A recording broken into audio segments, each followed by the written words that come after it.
Life. Your call is confidential, and you'll be talking with someone who's already been where you are and found the way out. 866-482-LIFE. I had a grandmother who did a whole bunch of genealogy research, and it turned out we were related to some Lees, just not Robert E. Lee. What's wrong with knowing? Look, I do know. I know who I am. Our new slogan will be, "Keep America Great!" Exclamation point. Keep America great. I understand why that man won in 2016, and I understand, I'm not terrified, but I understand why he may very well win again in 2020. It was a tough choice for many evangelicals between Hillary Clinton and the president. Donald Trump knew how to keep an audience in the palm of his hands. Who is the one American that Kim likes? Dennis Rodman. Well, Trump is the closest thing we're going to get to President Dennis Rodman. I think he's scared to death that Donald Trump actually means what he says. Freedom prospers when religion is vibrant and the rule of law under God is acknowledged. An informed patriot is what we want. Welcome to American Family Radio's Focal Point, the home of muscular Christianity on conservative talk radio. Muscular Christianity. Where we relentlessly explore the intersection of truth and politics. The trouble with our liberal friends is not that they're ignorant. It's just that they know so much that isn't so. Now, here's your host, Brian Fisher.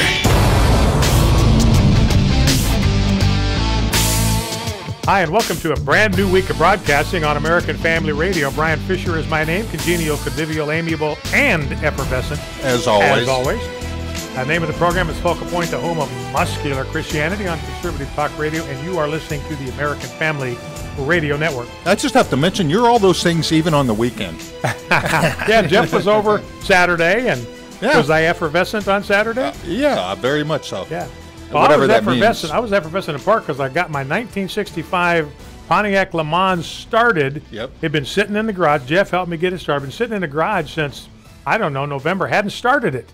So I thought I was going to have to recharge the battery first. And so we backed it out and had to use a little starter fluid. Yeah, and it was running fine. And actually, this is a kind of a milestone for me. You've been tracking my health issues. And I think most of you know that right now what I'm dealing with is I'm through all the cancer stuff. I had another checkup last week. My cancer is undetectable, praise God.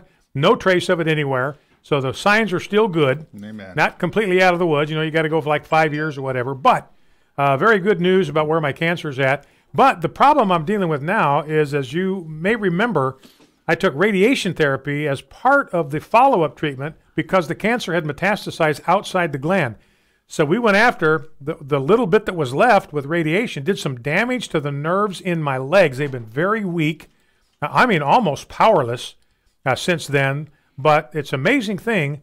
The central nervous system, those nerves don't regenerate, but peripheral nerves, like the ones in your legs, they will regenerate if they've been damaged. So my nerves are slowly regenerating, getting a little bit more strength into my legs. So anyway, I got the car started, my Le Mans. It's a automatic transmission. And it has power steering and power brakes. So it was very easy for me to drive it. You know, I can put enough pressure on the gas pedal with my right leg, no problem. And I can operate the brake pedal, no problem. So I'm mobile again for the first time since October. So that's great. One of the nice things is I was talking with Debbie about getting to work, because she's been giving me a lift to work every day because I haven't been able to drive, partly because of the pain medication I was on and weakness in my legs. But I'm done with all the pain medication, and I'm back to where I can actually operate a motor vehicle. And she told me that she likes doing it. She likes bringing me to work, and she likes picking me up. And so we're probably going to continue to do that. It's nice to have wheels for me in case we get some kind of conflict. I can take myself to work or whatever. Mm-hmm. But I figure, it is only appropriate, because every major radio talk show host has a driver. You think Bill O'Reilly drove himself to work? Good point. You think Rush Limbaugh drove himself to work? Yeah, we need to get you. Now all we need to do is paint that car black and put tinted windows on it. Yeah. Well, it's like a 2004 Toyota Matrix. I don't think there's much we're going to be able to do with that. All right, enough of that. Let us. Somebody on Facebook Live just put, now she's an Uber executive producer. Yeah, she is. Yeah, that's right. Yeah. Uber as in supreme, superb. All right, let's turn our attention to the Word of God as we begin the program today. I may need to borrow a little time from the next segment on this, so be prepared for that. I'll try to make it as brief and concise as I can. Give you a little, just got a text from the Uber executive producer. Yeah. Their drivers get paid. Oops. Might have just stepped in it with that one. So anyway, we'll set that message aside. We'll deal with that later. Anyway, here's the backstory to what we're going to talk about today. David's firstborn son was Amnon. Amnon, if you remember, fell in lust really, with Tamar, who was Absalom's sister. Now, Absalom was another son of David, and he was tormented, the Bible says, because he could not have her. Amnon was tormented that he could not have Absalom's sister.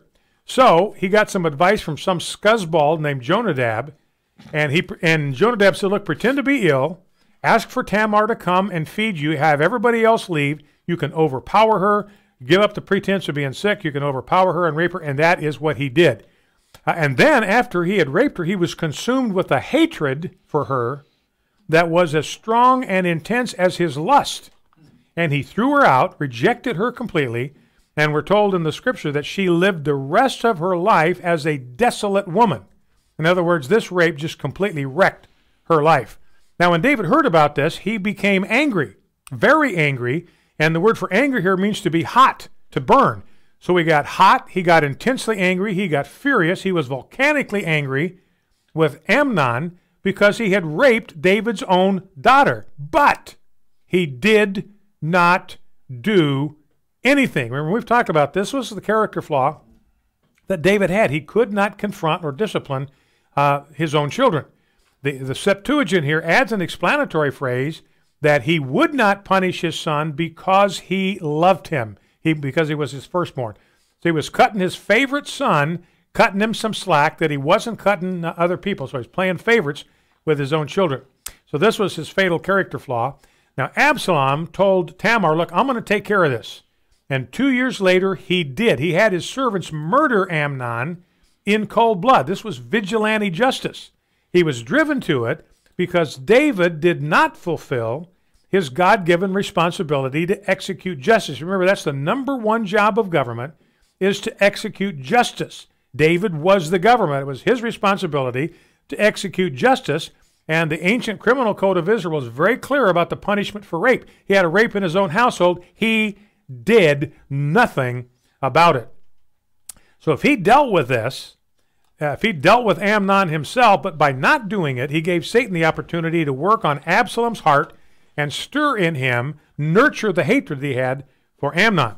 So after Absalom murders Amnon, he splits because he knows David's not going to be happy. He knows that Amnon was David's favorite son. So he took refuge in a neighboring kingdom called Geshur, and after 3 years, David had finished grieving for Amnon. So it took about 3 years for him to get over it and to get beyond it, for his anger against Absalom to cool. And then we're told, after 3 years, he had finished grieving for Amnon, and the spirit of the king longed to go out to Absalom. In chapter 14, verse 1, the king's heart went to Absalom. Now, Joab found a smart woman who was a good actress, because Joab was concerned about this split between David and his son Absalom. They'd been apart now, living in completely separate kingdoms. Joab wants to try to bring them back together. Went and found a really smart woman who was a good actress, had her dress up like a bereaved widow. She goes to David with this story that Joab gives her. Look, my husband is dead. My husband and I, we had 2 sons, but they got into a fight, and one of them got killed. Now my whole clan wants me to cough up the son who is the killer so that the clan can put him to death. Now, if they did that, she said to David, they would quench my coal that is left. It's like there's a fire and there's only one coal in the hearth, and if that coal goes out, her soul is going to die with it, leave her heart completely dark, empty, and cold. She said, my husband would not have anyone to carry on his name. There would be no legacy left behind. Now, David, as you're aware, was a sucker for these kind of stories. Remember when Nathan told him that tearjerker about the guy that had the one little lamb was like a daughter to him, and he cradled it in his bosom, and David fell for it, and Nathan said, "You are the man." He never picked up on this technique. We'll be right back with more. Hey, I'm Brant. Maybe you've heard me talking about MetaShare, but now I give you my friend Sherry. Yes, I have loved MetaShare. Loved it.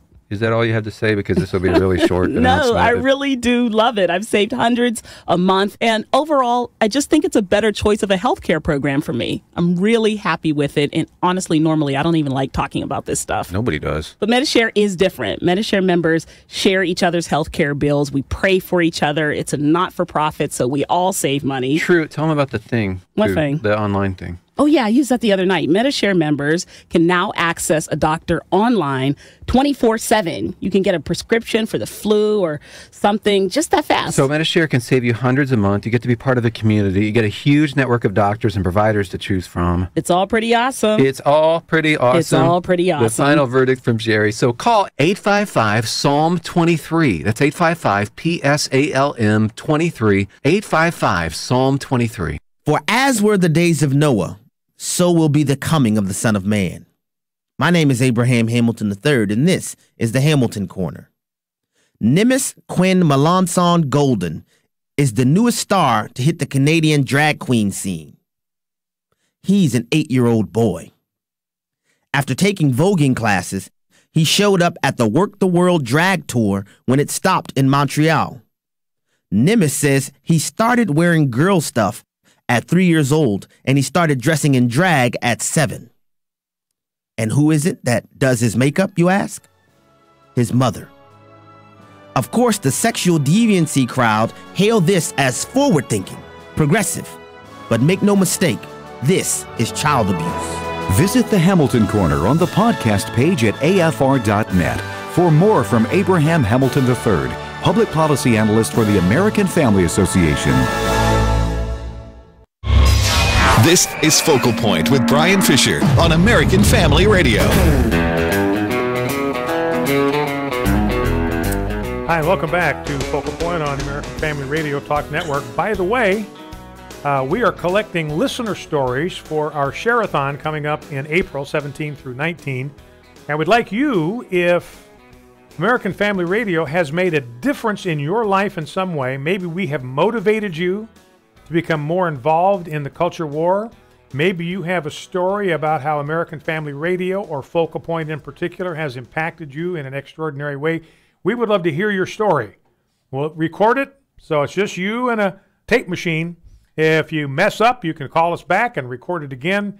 The number to call to leave your story with us, your listener story, is 877-876-8893. And again, when you call that number and record your story, you are helping us advance the mission of American Family Radio because it lets our listeners know that the programming that we're doing is having an impact on Americans. So again, that number is 877-876-8893. Give us a call. Let us know how American Family Radio has impacted your life. Anyway, we're in the middle of the story about Absalom. Amnon murders Absalom's sister after raping her. Well, let me get this straight again.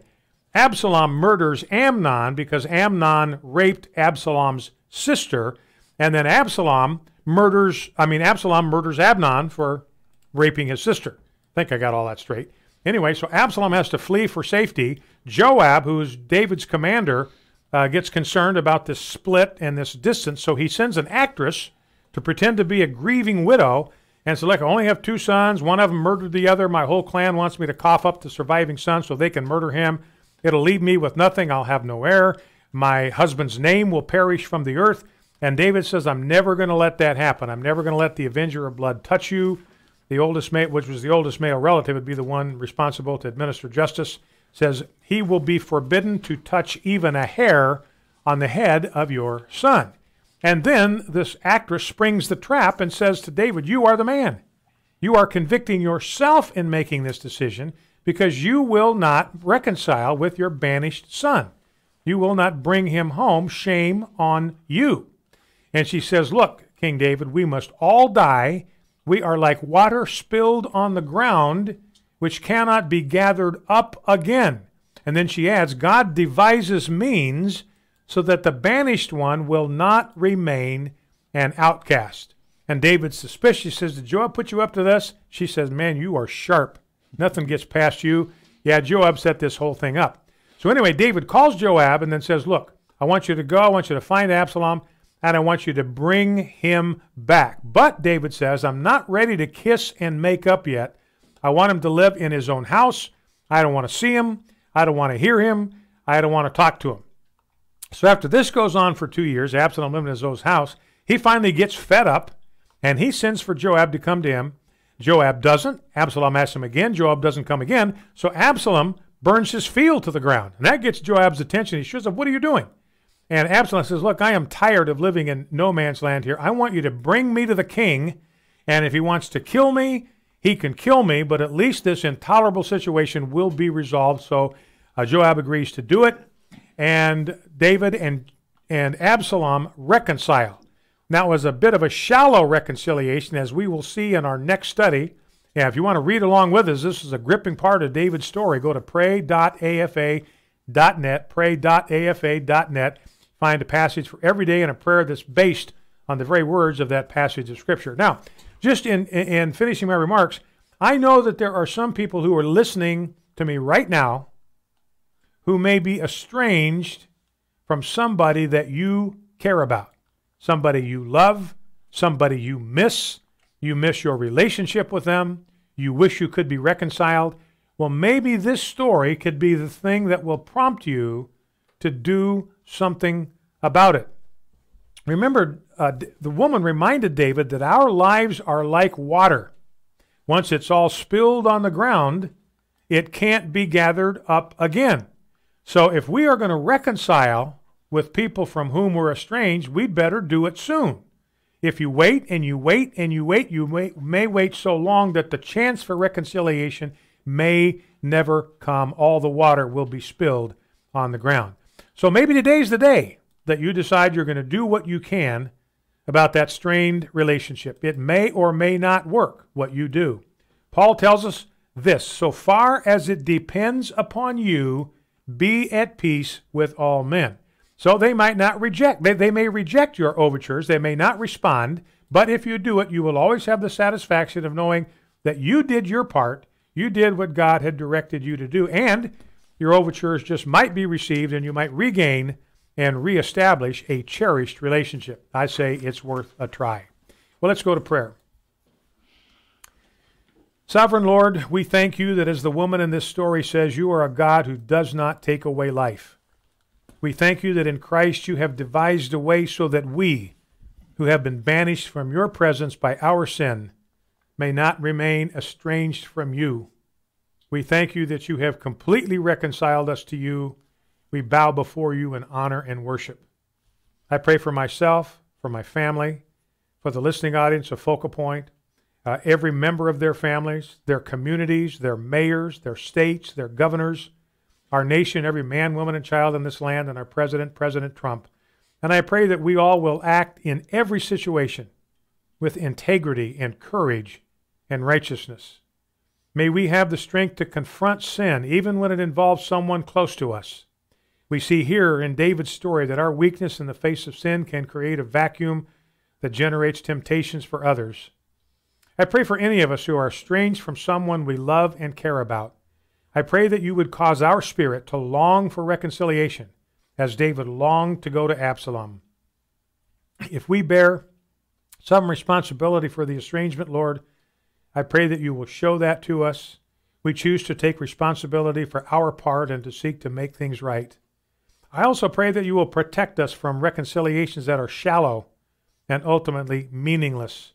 Give us wisdom to recognize when repentance on our part or on the part of others must precede any genuine reconciliation. We pray that you will restrain the spirit of vengeance in our land and that you will quicken our system of justice so that violent sexual sin will be punished to the full, so that no one will be inclined to take justice into his own hands. And Lord, I do pray that you will release a spirit of reconciliation among us and release that same spirit into our community and nation. Lord, we grieve that there is far too much estrangement and distance and separation in relationships in your body and in our culture. May we lead the way for our city and nation in providing examples of authentic reconciliation. In the name of Jesus, who is our peace, we pray. Amen. Amen. So once again, our listener testimonies we want to use for our Spring Share-a-thon. You can record your listener testimony, share with us how AFR, Focal Point, or any of the other programming on AFR has impacted your life. Call 877-876-8893 and record your message. All right, let's see where we are going to start. Now, I want to start, and we'll have to carry this over into the next segment as well. But there's a powerful piece that I picked up on National Review Online written by Jeff Sessions. Actually, it's a speech that he delivered to the Federalist Society yesterday, and there is stuff in here that's absolutely fantastic. And I'll explain why here in just a second. But here's what Jeff Sessions said to the Federalist Society, is that the problem we have right now is that we have federal judges who are using nationwide injunctions to shut down elected officials who are just trying to carry out the law, and it silences the people who voted for them. Remember, and this is how Sessions puts it, under our Constitution, listen to this carefully because Sessions says something is extremely important. I have been waiting, ladies and gentlemen, for a decade since I began this program. I've been waiting for 9 years for somebody who is a decision maker to say this. I've been using this word ever since I started this program. And finally, here is a law enforcement official, the Attorney General, who's finally using the word that's appropriate. See if you can pick up what it is. Under our Constitution, Jeff Sessions says, Congress writes our laws, the executive branch carries out our laws, and the judiciary applies those laws to cases and controversies. I want to see if any of you guys can pick up on the key word in what he said there. When people talk about the judiciary, typically what's the word they use to describe their function or their role? What do judges do? Decide cases. Okay, but what do they do to the law? What do they do with the law? Interpret. Interpret. Yeah. Very good. That's what everybody thinks judges do. They think judges interpret the law. They do not do that. That's not their job. That's not their responsibility. That's how they get into trouble. You tell them your job is to interpret the law, they say, fine. I think the prohibition about establishment of religion means nobody can say anything nice about God, or we're going to punish him. I just interpreted the law for you. See, that's the danger that you get in with using that phrase to interpret the laws. No way their job is to do that. Their job is to apply the law to cases and controversies. That's how it's put in the Constitution. The word apply is not in the Constitution, but Jeff Sessions says, look, if you look at the Constitution, that is their role. They have no function, no responsibility to enact laws. That's exclusively the province of Congress. It is the Congress that we elect.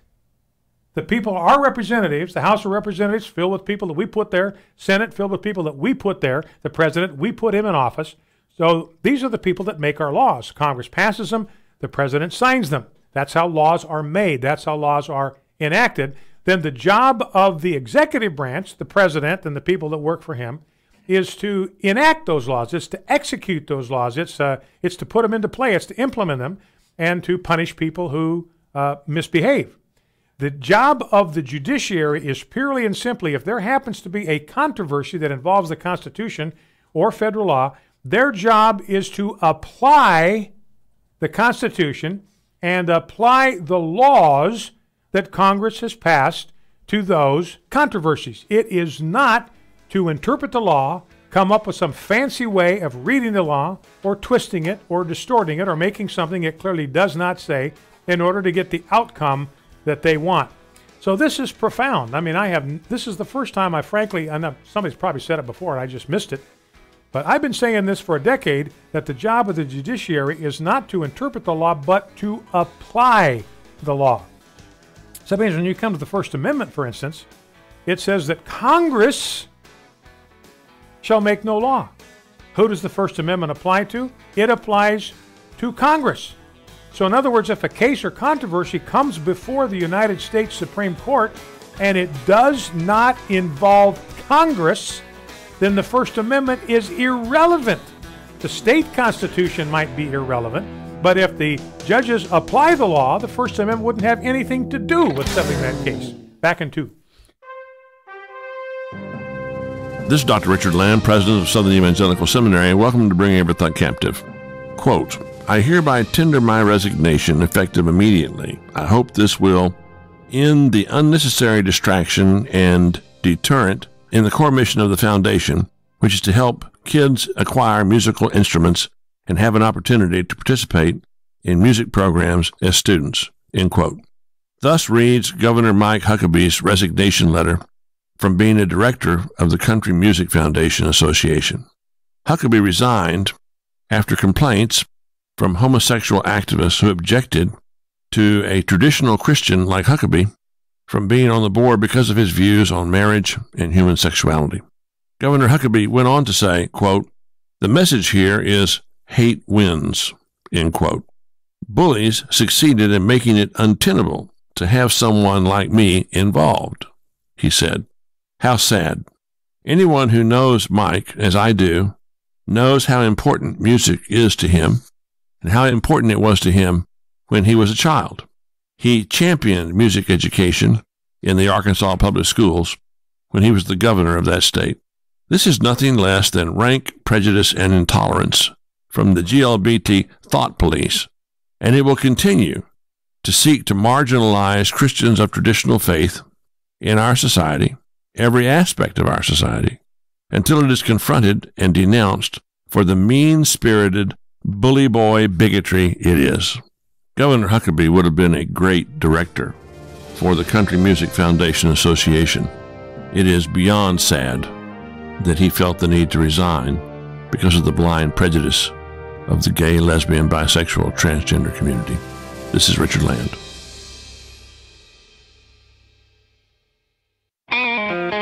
This is Focal Point with Brian Fisher on American Family Radio. Listen to the audio podcast or download today's program at afr.net. You can also read Brian Fisher's columns at afa.net. Hi, and welcome back to Focal Point, American Family Radio. Looking at a story from Austin, Texas, the CBS affiliate.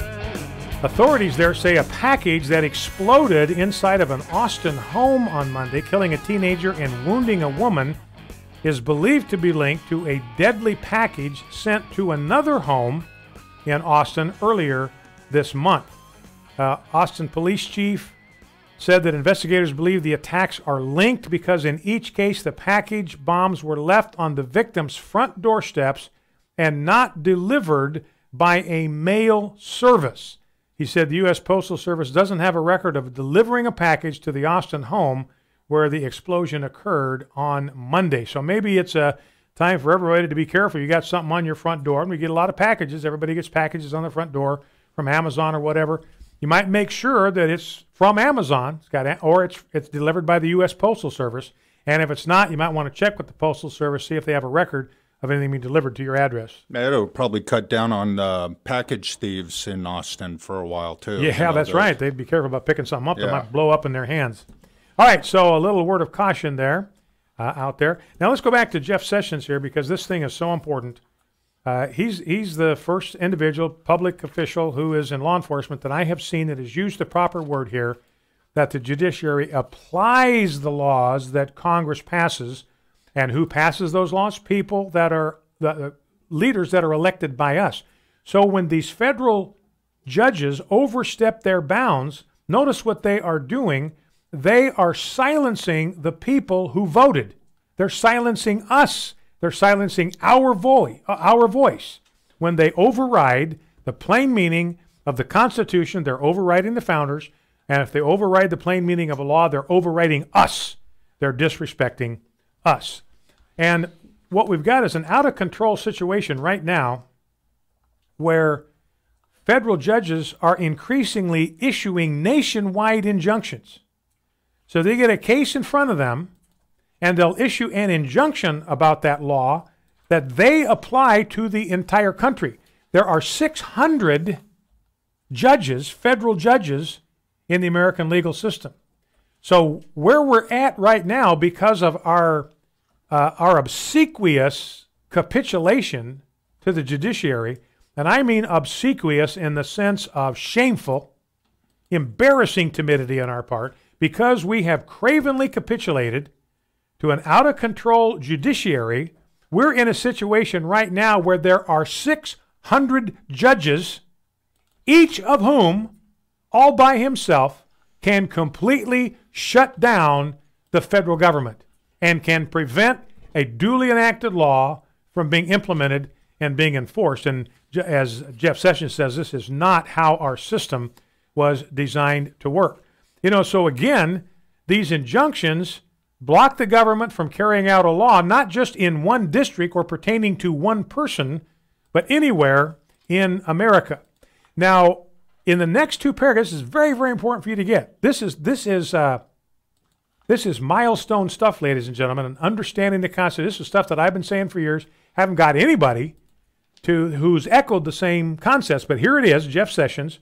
Scholars have not found a single example of any judge issuing that type of extreme remedy in the first 175 years of the Republic, which means the whole concept of a nationwide injunction was invented almost 200 years after the Constitution had been enacted.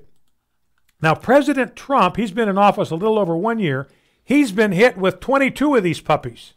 22 times a federal judge, a little tin pot dictator, has arrogated to himself supreme legislative power and told Donald Trump and the federal government, you cannot put that executive order, you cannot put that law into action. This is more than any other president in the history of the Republic. You know, and this has to do with issues that our voters care about. They've been doing this with things like DACA. They've been doing this with the Muslim travel ban. They've been doing this with sanctuary cities. They've been doing this with transgenders in the military. These are things that the American people care about.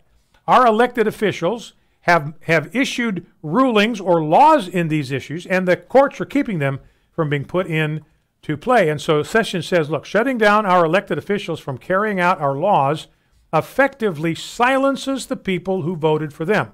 So once again, realize that we're in this. When the federal judiciary issues an injunction against a legitimate law, against a constitutionally permissible law, you know, they're not just overriding Congress, they're overriding you and me because we put Congress in place. They are our voice. They are our representatives. The laws that they pass represent our will because we let them know how we feel. They campaign for our vote on the basis of what they're going to vote for when they get into office, and we hold them to it, at least some of the time. Now, here's another thing that he says about the way the courts, even the Supreme Court, ought to operate. Again, I cannot stress to you the importance of what I'm about to say. I cannot overstress the importance of what I'm about to say to you. First thing, that's the biggest issue of today, responsibility of the courts is not to interpret the law, but to apply the law. Learn it, live it, love it, memorize it, cram it into every nook and cranny of your brain. Job of judges is to apply the law, not to interpret it. Now, but there's another dimension of this that's extremely important, and Jeff Sessions gives one example. Back in 1897, the Supreme Court found that a law was unconstitutional and even recognized that other people besides the plaintiff might be entitled to relief. So they have a plaintiff in front of them who is complaining about a law. The Supreme Court looks at it and says, you know, this individual might be right. That law might be unconstitutional, and there, in fact, might be a number of other people out there who are entitled to relief. But the court, this is the Supreme Court, issued an injunction that only prevented the application of the law to the plaintiff. That's how courts work, is it not? You know, when a guy stands in front of a court, he's charged with burglarizing a 7-Eleven, and the judge finds him guilty and sends him to prison. How many people does that judicial decision, how many people does it apply to? It applies to one guy. It applies to the guy that's in front of the court. And that's what the Supreme Court is supposed to do. Their job is to apply the law in cases and controversies. So if they've got plaintiffs in front of them and they issue a ruling, that ruling properly only applies to the plaintiff in front of them, to the plaintiffs or the parties that are in their courtroom. So this is huge. I'll come back and stress why it's important here in just a second. During the New Deal controversies, that's Franklin Delano Roosevelt, courts concluded that one new tax was unconstitutional more than 1,600 times. They issued more than 1,600 injunctions, each applying only to the plaintiff in the case. This is critically important to recognize this. So he says, why does this matter to non-lawyers? Well, this is a question of who gets to decide policy in America. Is it our elected representatives, our elected president, or is it unelected judges who serve for life? So what nationwide injunctions mean, Jeff Sessions says, is that more than 600 federal district judges in the United States can freeze a law, can freeze a regulation throughout the country regardless of whether the other 599 disagree. In other words, every elected official in the land, including the president, might believe that this law is perfectly constitutional, ought to be applied. And every other federal judge in the nation might agree, all 599 of them. And there's only one person in the entire United States of America, that would be this out-of-control, off-the-reservation, renegade federal judge who thinks it's unconstitutional. And he, right now, we let him shut down the entire government, silencing the voice, our voice, silencing the voice of our representatives, silencing the voice of our senators, silencing our voice of our president who signed that law into place. So he says this is just really bad news. This is a threat to the proper functioning of the federal government.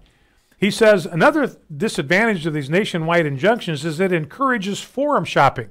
This is why so many suits have been filed against the Trump administration. Where have they been filed? In California and in Hawaii. And there's a reason why the lawsuits filed against the Obama administration were filed in Texas, because lawyers are looking for the most favorable forum in which to advance their goal of imposing a public policy outcome on the country without winning at the ballot box or at the legislature. Now, secondly, you get a nationwide injunction. It cuts off discussion among the lower courts, which is a key feature. They often hammer out these issues before they reach the Supreme Court level. Now, third, when a single district judge issues a nationwide injunction, it overrides the rulings of every other judge. For instance, he says, a federal judge in Maryland held that the wind down of the DACA policy, remember, Donald Trump said it's going to expire March 5. This judge in Maryland said that's lawful, that is permissible, that falls within his executive power. So even though the plaintiffs in that case in Maryland lost, it was as if they won, because you had judges in San Francisco and New York said, no, you can't let that thing expire. You have to keep that rolling whether or not you want. And so he says nationwide injunctions create an absurd situation in which a plaintiff only needs to win once to stop the government from acting, but the government needs to win every time to carry out its policies. This makes governing all but impossible. So, this is an issue really that the Supreme Court needs to understand. And I want to tell you, the only other person I know of that understands this, besides Jeff Sessions, and I do hope that Right Wing Watch and other people who listen to me right now, the only other person in America that understands this is Judge Roy Moore, because this is what he did with same-sex marriage. Listen to me carefully. I'll finish this up on the other side, but listen to me carefully. What Judge Moore did, what he ruled as the Supreme Court, Chief Justice of the Supreme Court in Alabama, he ruled that the Obergefell decision, that's the ruling of the Supreme Court that legalized same-sex marriage and imposed it on the country, he said it does not apply in the state of Alabama. Why? Because Alabama was not a plaintiff or a defendant in the Supreme Court. We weren't there. We weren't represented. We didn't have a chance to argue our case. We didn't have a chance to defend our case. We weren't there. So the ruling of the court only applies to the 16 people that were in front of it. That's what Judge Moore said. That's the Supreme Court. When they issue a ruling about these plaintiffs, that's final. They can do that. But that ruling, just like a guilty verdict in a robbery case, doesn't apply to anybody but the people that are in the front of the court. That's why marriage still, ladies and gentlemen, is unconstitutional in Alabama, and it is still illegal in every state that passed an anti-same-sex marriage amendment. I would have no clue what's going on if I don't listen to AFR, and it prompts you to get in the fight. We're collecting stories of how God is using American Family Radio. I've got so much out of AFR and strengthened my faith. I've truly turned my life around. Take a moment to share how God is using American Family Radio in your life. Call our listener story voicemail at 877-876-8893. That's 877-876-8893. Exposing Washington with Walker Wildman. So who is responsible for the dysfunction in Washington? That's what we're going to be discussing today. We have become one of the most litigious societies on the planet. The goal of this show is to bring clarity to the news coming out of Washington, D.C., and to expose the deception that has plagued our nation's capital for decades. Exposing Washington. Each Saturday at 2:30 p.m. Central. On American Family Radio. Folks, I know what you think. I want to be able to get my money. I'm not giving my money to anybody. I'm not giving it to the church, not giving it to the ministry. I'm hoarding it, I'm keeping it, I'm going to build. And when it gets so big, I'll build another silo, and I'll build another silo after that. And I'm just going to keep growing it, because when I retire, I'm going to have more money and I know what to do with it. But look, it's important that you consider permanent income. The key word is charitable gift annuity. You notice I don't say charitable annuity. I never leave the word gift out. It's a gift. A knowledgeable AFA Foundation representative will gladly explain the nuances of charitable gift annuities and answer your questions. Find out about charitable gift annuities when you call 800-326-4543, extension 345. 800-326-4543, extension 345. Or by visiting afafoundation.net. American Family Radio. You're listening to Focal Point with Brian Fisher.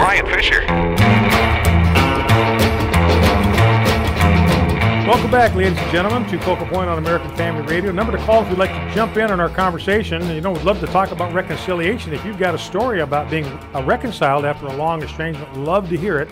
As David and Absalom were reconciled for a time. Love to hear that story. And also, we've been talking about Jeff Sessions and this is a, well, he's agreeing with me, so of course it's brilliant. But this brilliant speech by Jeff Sessions, he gets it. He gets it, ladies and gentlemen. Finally, somebody gets it. That's why I'm beside myself here. We got somebody that gets it and is in a position to be a decision maker and to be an influencer. So again, the two Fisher factoids I want you to take away from the first hour of this program today, learn it, live it, love it, is the job of judges is to apply the law. It is not to interpret the law. By the way, phone number 888-589-8840, 888-589-8840. Give us a call, 888-589-8840. But this is the first of the two Fisher factoids today. Judges do not interpret the law. Judges apply the law. In this, they're just like umpires. That's why people use that analogy, and it's a good one. You know, an umpire in baseball has no license to reinterpret the rules in the middle of a game. You know, what we've got going on, a situation like this where an umpire would show up for a game, the home plate umpire says, calls the managers together. I've been thinking this business about 4 balls and 3 strikes, that's really unfair. That's discrimination against the batter because the pitcher gets 4 mistakes and the batter only gets 3 mistakes. That's un-American. So I'm changing that rule, and it's going to be 3 balls and 3 strikes. 3 balls, you get a walk, 3 strikes, you're out. Oh, yeah, let's play ball. That guy would be out of a job by the end of the first half inning because it's not his job to reinterpret the rules or take some kind of fancy politically correct propaganda judgment like fairness or discrimination to change them. Matter of fact, that's where they get their most complaints from, is in reinterpreting the strike zone. Yeah, because they don't apply the rules like they are. Actually, a lot of what I've seen them do is like them telling the base runners, you got to run the bases backwards. We're going to run clockwise. Yeah. In this game, we're going to do it in reverse. Yeah. Like our T-ball kids did when we were coaching them in T-ball. Head down the third baseline when they put it in play.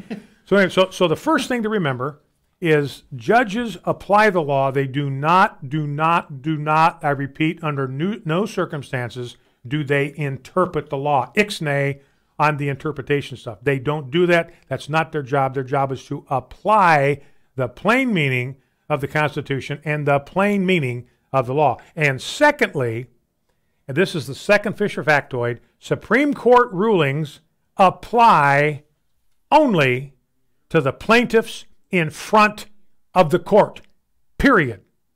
Supreme Court rulings apply only to plaintiffs in front of the court. They do not apply to anyone else.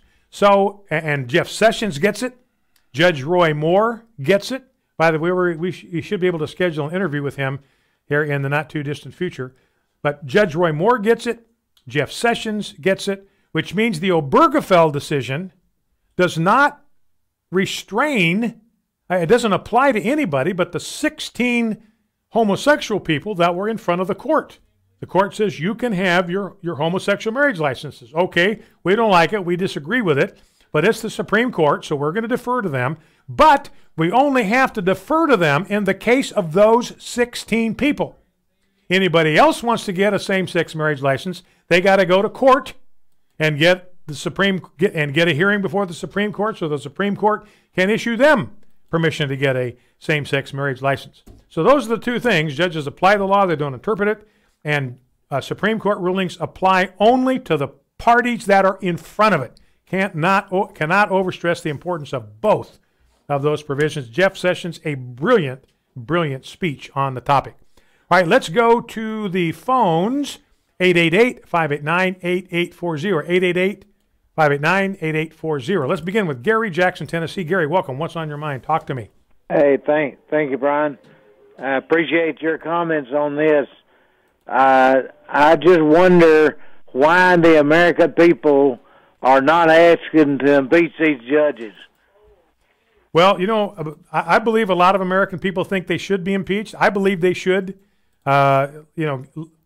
Getting a burner lit under the Bunsen of our congressional folks is the problem, because they can be impeached.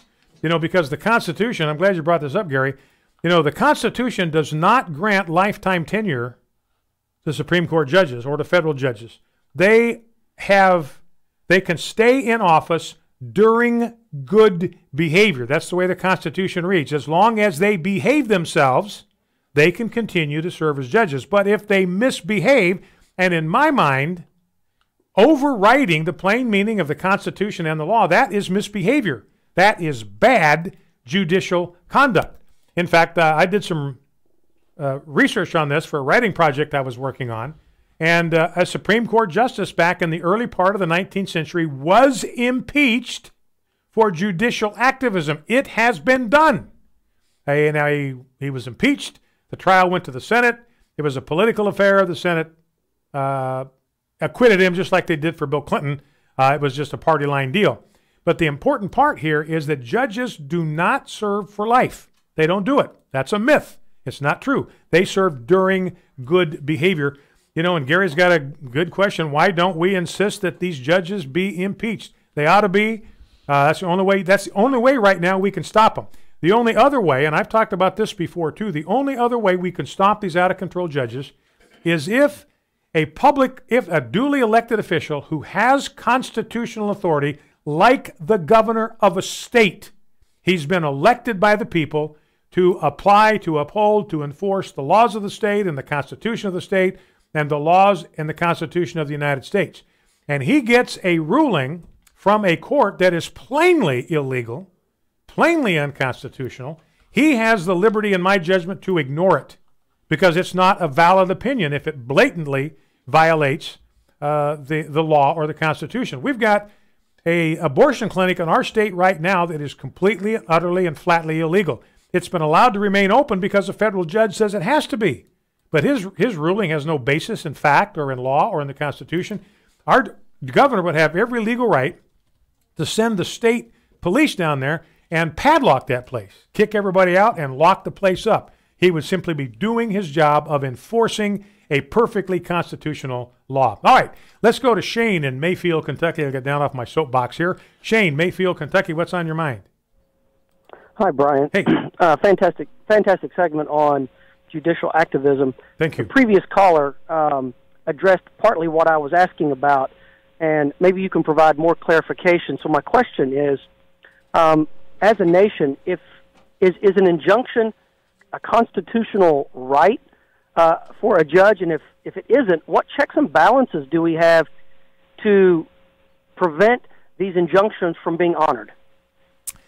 Well, that's a good question, and that's out of my depth. I'll try to do a little research on that, Shane, about injunctions. I'm out of my depth on where the practice of issuing injunctions came from, whether it was a commonly accepted legal practice from the beginning.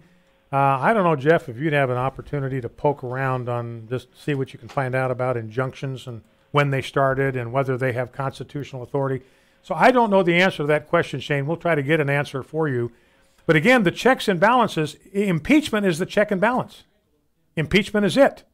If their behavior is bad behavior, like these judges that have issued these nationwide injunctions, there's 22 of them out there, each one of them, that's bad behavior because they're exceeding their clearly prescribed authority. Those judges have authority over certain jurisdictions. None of those judges that have done this have jurisdiction over the entire United States. Only the Supreme Court has that kind of jurisdiction. So when you have a little tin-pot dictator in Hawaii, he's a low-level federal court judge, he tells the entire nation that you can't implement the Muslim travel ban. He can't do that. His authority pertains to Hawaii, and that's it. He's got no jurisdiction outside the state of Hawaii, but we've let him get away with it. And the checks and balances that are put in the Constitution is impeachment for these guys, or alternatively, Shane, is to have a governor who says, I'm just going to ignore it. Have a governor or a president who says, I'm just going to ignore it. That judge has no authority outside his jurisdiction. I'm not going to pay any attention to it because it doesn't apply to my jurisdiction. All right, Shane, that's a very, very good question. We'll see if we get an answer for you. Let's drop down to Paul in Dallas, Texas. Paul, welcome. What's on your mind? Talk to me. Yes, I was listening to your description, so if I'm following you correctly, you're telling me that the only two companies that can't be forced to pay for abortifacients is the Little Sisters of the Poor and Hobby Lobby because they were only the only plaintiffs standing before the Supreme Court? Well, I'm saying that the Supreme Court ruling only applied to them. Okay, so in other words, let's just say Hillary had won the election. She could have her Health and Human Services go after any other company they wanted, even with the same religious convictions, based on what you're saying. The Supreme Court rulings applies only to the plaintiffs in front of them. Okay. And so if they are going to butcher the Constitution, which they would be doing by requiring anybody to pay for abortifacients for their employees, then they could be impeached and should be impeached. That would be the solution. Or to have a manager of an institution, an owner of a business says, look, I can read the Constitution just like the Supreme Court can. They don't have that kind of authority. I'm just going to ignore it, and I'm not going to offer abortifacient coverage to my employees. That would be the other way to break that. Just have people say, look, I can read the Constitution, and you've got no authority to tell me what I can and cannot do in this area. All right, Justin in Murray, Kentucky. What's on your mind? Talk to me. You got about 30 seconds. Hit me with your best shot. All right, Brian, I just wanted to also bring up what you said about the Supreme Court. I agree with what you said about it only applying to the plaintiffs in front of the court. Could we not use that to fight, say, Roe v. Wade? Absolutely. That's a brilliant thought, Justin. Absolutely. The Supreme Court ruling applied only to Jane Roe. Supreme Court, she can get an abortion, but nobody else is authorized by the Supreme Court ruling in that decision to get an abortion because it only applies to the plaintiff in front of it. That's excellent, Justin. Great observation. We'll be right back with more in the second hour. Focal Point American Family Radio. Don't go anywhere.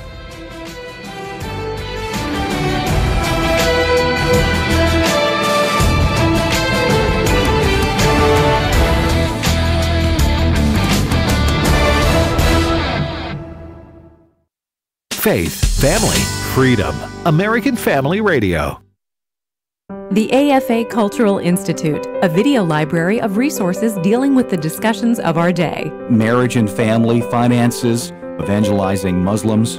The AFA Cultural Institute takes all of these topics and puts them in the hands of people to be able to equip them. Start your library of the AFA Cultural Institute at afastore.net.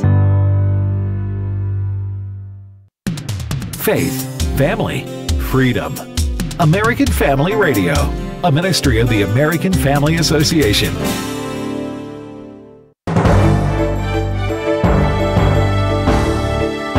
American Family News on the Hour. I'm Chad Groening.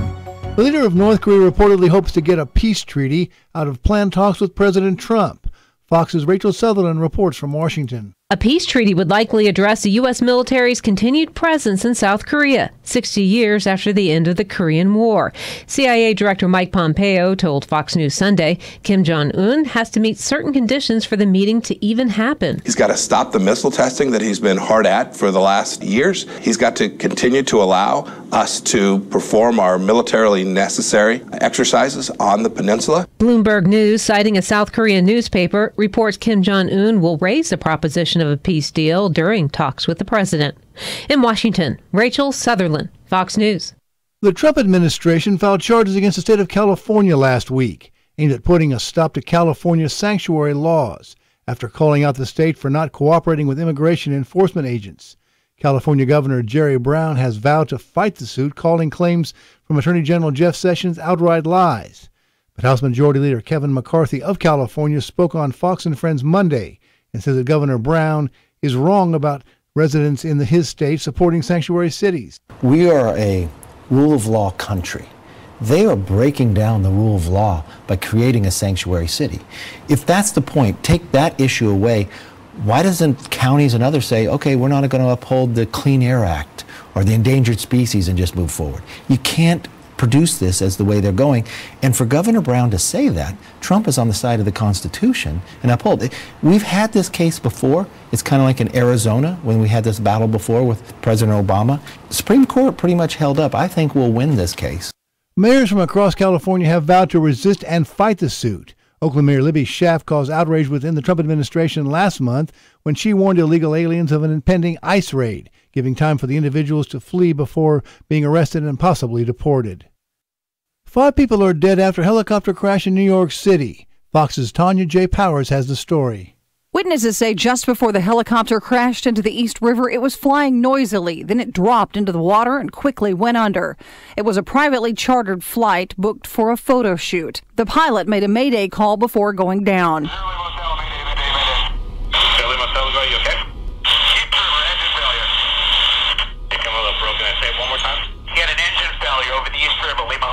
Audio courtesy of liveatc.net. The pilot was the only survivor. The bodies of 5 passengers were removed from their harnesses by rescue divers while upside down. The cause of the crash is not known, and the FAA and NTSB are investigating. In New York City, Tanya J. Powers, Fox News.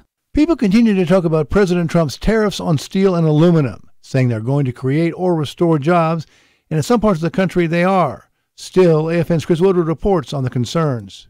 Tori Whiting of the Heritage Foundation says the Trump administration has done a great job at promoting a pro-growth economic policy through tax cuts and deregulating the economy. But the problem, she says, is that tariffs pick winners and losers. And so when you are imposing tariffs that are going to maybe benefit in a positive way one area of the economy, but also cause harm in another, that's not a net win. That's not a successful avenue, and there is a better way. The better way is to open up trade, to continue the deregulatory push, and to also continue other reforms that help the economy, like reforming healthcare, which is a major regulatory burden on businesses, and other areas. So I think that job creation is great, but I think the best way to create jobs in America is to get government out of the way and not for more barriers to be thrown up. According to CNN Money, some of the U.S. companies that may be hit hard by Trump's tariffs include Boeing, Caterpillar, Campbell Soup Company, Whirlpool, Ford, and General Motors. President Trump imposed a 25% tariff on steel imports, 10% on aluminum. Canada and Mexico are exempted, and the president has left the door open for other countries to also get an exemption. I'm Chris Woodward. And that is American Family News on the Hour. I'm Chad Groening. This scroll is the title deed to this earth, and through the tribulation that is going to take place on this earth, Jesus Christ is going to once again gain control of the earth that belongs to him. Join Dr. David Jeremiah for his series Escape the Coming Night, next time on Turning Point. 5:30 a.m. and 7 p.m. Central on American Family Radio. I had a grandmother who did a whole bunch of genealogy research, and it turned out we were related to some Lees, just not Robert E. Lee. What's wrong with knowing? Look, I do know. I know who I am. Our new slogan will be, "Keep America Great!" Exclamation point. Keep America great. I understand why that man won in 2016, and I understand, I'm not terrified, but I understand why he may very well win again in 2020. It was a tough choice for many evangelicals between Hillary Clinton and the president. Donald Trump knew how to keep an audience in the palm of his hands. Who is the one American that Kim likes? Dennis Rodman. Well, Trump is the closest thing we're going to get to President Dennis Rodman. I think he's scared to death that Donald Trump actually means what he says. Freedom prospers when religion is vibrant and the rule of law under God is acknowledged. An informed patriot is what we want. Welcome to American Family Radio's Focal Point, the home of muscular Christianity on conservative talk radio. Muscular Christianity. Where we relentlessly explore the intersection of truth and politics. The trouble with our liberal friends is not that they're ignorant. It's just that they know so much that isn't so. Now, here's your host, Brian Fisher. Hi, and welcome back to the second hour of Focal Point on American Family Radio. Brian Fisher is my name. Again, the Focal Point Constitutional School of the Air is on the air. And your two principles for the day that I want you to imbibe, I want you to absorb these, I want them to become a part of the DNA of your brain, is that judges apply the law, they don't interpret the law, and that the rulings of the Supreme Court apply only to the plaintiffs in front of it. That's why Obergefell does not apply in Alabama. That's why Judge Roy Moore was absolutely right. The only people that ruling applies to, if we're doing it the way the founder set it up, would be the 16 gays that were in front of the Supreme Court on that day. So anyway, that's the initial lesson of the day. Brian Fisher is my name. Welcome back to the second hour Focal Point on American Family Radio. You might be catching us, live streaming us on Facebook, live streaming us on YouTube. Don't forget you can catch us on our Facebook page after the program. We upload the program as we live stream it on Facebook. And you can catch the program on YouTube after the program is over. Go to the YouTube site, subscribe to it, click on the little bell in the upper right-hand corner. You'll get a notification every time we upload a brand new program on our YouTube channel. Might want to go there while you still can before the censors at Google catch up to us. And you may be listening on one of our 184 radio stations. You might be audio streaming us at afr.net, and you may be listening to us via podcast. Go to afr.net, find the podcast button. Glad to have you do it. On the winnable war front, got a couple of items here. Arkansas will begin displaying posters that say, "In God We Trust."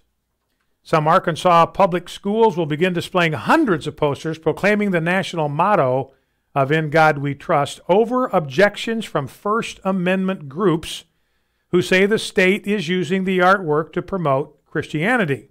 A new law, Act 911, requires schools to display posters with the motto, as well as the U.S. and Arkansas state flags, if the posters are donated. The law says the posters can be put up in each public elementary and secondary school classroom, library, or any public building in Arkansas that's maintained using state money. Now, you notice they say that this is despite objections from First Amendment groups. Well, class, here's an opportunity to apply the lessons of the Focal Points Constitutional School of the Air, does the First Amendment apply to schools and public libraries in Arkansas? The answer is no, because they are not Congress. So that's properly an issue for the Arkansas State Constitution and the judges and public officials in the state of Arkansas. Now, this is how silly things get. Talk about judicial activism. Catch this one. This ought to be a Friday story, but I couldn't hold it that long. There is a judge in Ontario that ruled against a foster couple. They're Protestants, and he ruled that a foster agency violated their rights. This is good because he made the right decision here. But what this foster agency did is they removed 2 children from the home of this Protestant couple, and they banned them from fostering children ever again because these foster parents would not teach their children about Santa Claus and the Easter Bunny. Wow. Their kids were taken away from them because they wouldn't teach their kids about the Easter Bunny. And the judge or the foster agency, look, this is a part of their cultural tradition, a part of their history. You got to honor that. You got to respect that. And they said, look, the Bible tells us not to lie. As parents, we do not want to lie to our kids about the existence of Santa Claus. Yeah, they know it's not real, right? Yeah. Well, I don't know if the foster agency does or not. That's crazy. Yeah. And the Easter Bunny does not exist. We're not going to lie to our kids about that. Oh, yeah, well, in that case, you lose your kids. So that's how out of control. I'm sorry for any kids that were just listening. I apologize. Just pop their bubble. Yeah, thanks a lot, Jeff, for pointing that out. So one thing I want to mention, because you're probably going to hear about this again from us here at American Family Association. There is a woman who has been renominated to something called the Equal Employment Opportunity Commission. Now, this is a federal agency that's virtually unaccountable, and they deal with employment situations. So the rulings that they make can affect every single workplace in the United States of America. That's what is dangerous about this woman being nominated. She is a menace. She is a positive menace to society. Her name is Kai Feldblum. She's a radical LGBT activist. And Donald Trump, for some reason, we do not know where this idea came from. We do not know why Donald Trump renominated her, but part of what we want to do as a family organization is get the attention of our public officials on this. And she has a track record. Her name is Kai Feldblum. Kai like the T. She was appointed originally by Obama, so she's an Obama holdover. And she has a track record of bashing Christians for their stance on marriage, and has historically exhibited nothing but hostility toward religious liberty. Now, I want to give you a couple of examples of things that she has said. These are statements that she herself has made. There's no interpretation here. I'm just applying what she said to whether she is suitable for this job. She said this: I'm having a hard time coming up with any case in which religious liberty should win. Sexual liberty should win in most cases. There can be a conflict between religious liberty and sexual liberty, but in almost all cases, the sexual liberty should win, because that's the only way that the dignity of gay people can be affirmed in any realistic manner. So for her, sexual liberty is the ultimate good in society. You cannot allow anything that would inhibit in any way the liberty of people to do whatever they want sexually. That is the supreme right in America, and it trumps religious liberty every time. Now, we know that this is plainly wrong for one simple reason. You can read the Constitution from the front to the back. You can read it in reverse. You can read it in Sanskrit. You can read it hanging upside down from the rafters in your garage, and you will find no right to sexual liberty enshrined anywhere in the Constitution. So it's clearly misguided on her part. And she says that the conflict between religious liberty and the LGBT crowd is a zero-sum game, quote, end quote, a gain for one side necessarily entails a corresponding loss for the other side. Now, this is something I've said from the beginning of the debate on homosexual rights. I've said this, that look, I've said it's a zero-sum game because every advance of the homosexual agenda comes at the expense of religious liberty. And every advance of religious liberty comes at the expense of the LGBT agenda. Both sides cannot win, and she says homosexual agenda is going to win every time as long as I have anything to say about it. A little more information on this when we get back, and then we'll move forward with the content. Stay with us. Focal Point, American Family Radio. You shall not murder. Hello, everyone. I'm Tim Wildman, president of American Family Association and American Family Radio. This is the 6th commandment of the 10 commandments. You shall not murder. We are asking schools all over America to put this on their marquees, put this on their signs out in front of their school for 1 week to remind America's students that innocent life is precious. Help us spread the word about this campaign to your friends and family. Please go to our website, afa.net, and sign our open letter to America's schools.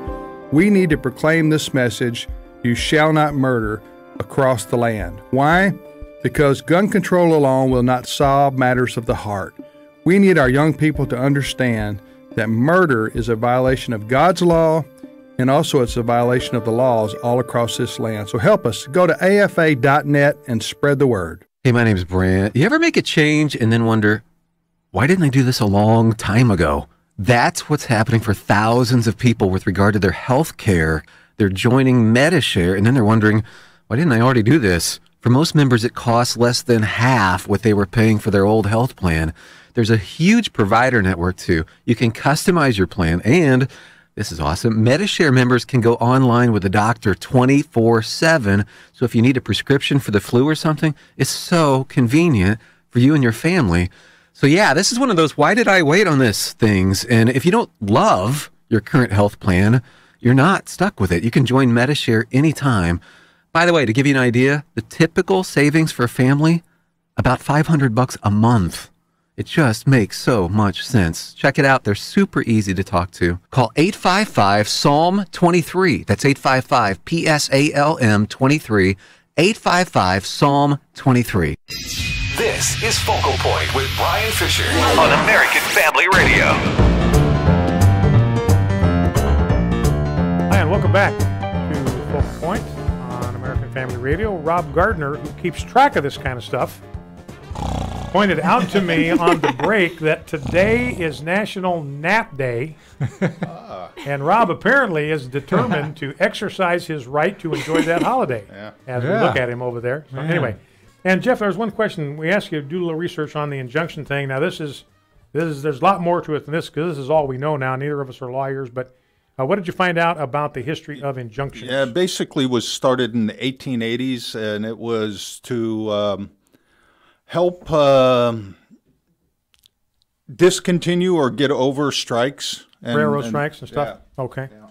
I lost the actual wording, so I can't do all that legal kind of. So as far as we know, that wasn't a practice in American law until the 1880s. Right. It was in England at that one time, but I think that may have been where they got the original. They got the idea was from England. So it started in England, but apparently if it didn't start here till the 1880s, it doesn't have any particular constitutional basis. So again, I was talking about in God we trust. That is perfectly constitutional, not only because these schools are not Congress, but because in God we trust, ladies and gentlemen, is the national motto by law. There's a law that says this is our national motto, passed by Congress, signed by President Truman, rather President Eisenhower. It is the law of the land. One more Kai Feldblum quote to give you an idea of just how radical this woman is. She says this, I believe granting liberty to gay people advances a compelling government interest, that such an interest cannot be adequately advanced if pockets of resistance, that's you, that's me, that's AFR, that's your church, if pockets of resistance to a societal statement of equality are permitted to flourish. We cannot permit conservative talk radio to flourish. We cannot permit conservative churches to flourish because that represents a threat to the gay agenda.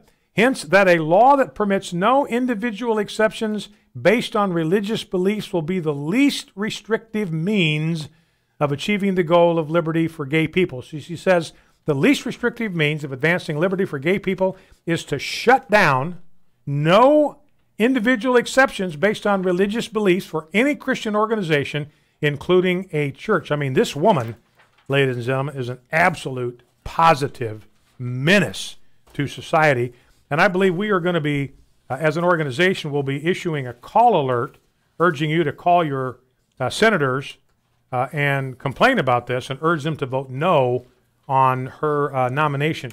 And Brian, I have to ask you, it just seems like such a contrast for President Trump that is so much in favor of religious liberties to be behind the renomination of this lady. Yeah, that's what we need to get more information about. How do you explain that? Yeah, it puzzles me too. You know, federal government is so huge. There's a lot of stuff going on underneath Donald Trump he doesn't know anything about. Just can't keep up with it all. Okay. So this may be one of those things that slipped through the radar. And her nomination originally was so controversial that even Obama could not get her through the Senate. So he had to use a recess appointment to get her on this EEOC.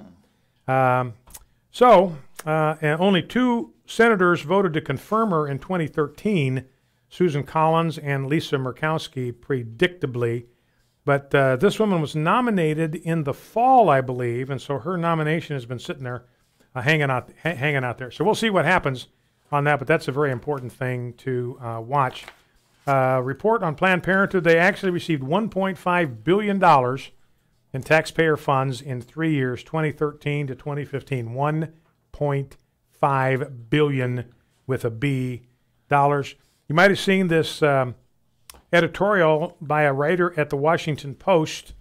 One of their prominent writers, Ruth Marcus, she wrote that women need the right, need is her word, they need the right to abort babies with Down syndrome. So, and of course, that's a routine practice now in America. 90% of babies diagnosed with Down syndrome are aborted. But here's the Washington Post arguing that this is right, this is entirely correct. So they arguing, Washington Post is, that it's perfectly right. In fact, it's necessary to kill disabled babies before they are even born. A little bit radical on that. Now let's go to, where is that Trump clip from his rally? Go to clip number two. No, first of all, let's do it in this order.